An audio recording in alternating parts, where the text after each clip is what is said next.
This is an absolute travesty of technology.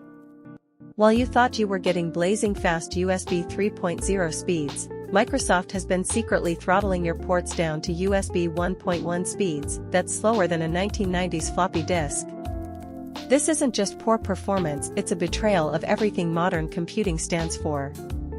But today, we fight back with the ultimate power move, one earth-shattering command that forces Windows to unleash your USB's true potential. PowerC attributes sub_USB 2A7371579644EF93C98PSA6A50881 attrib_hide. Paste this with admin rights and watch in awe as your transfers go from pathetic to phenomenal almost instantly.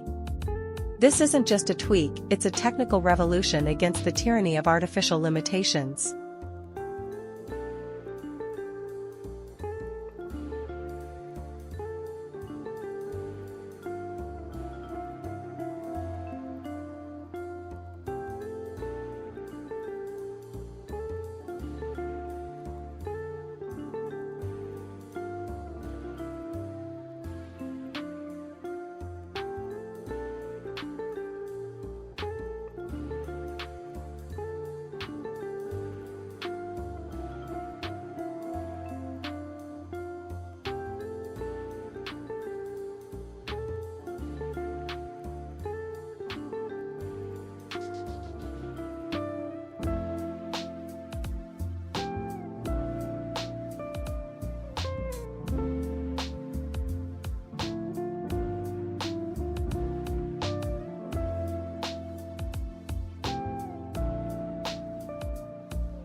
Share this with every PC user you know. Together we can end this digital oppression once and for all.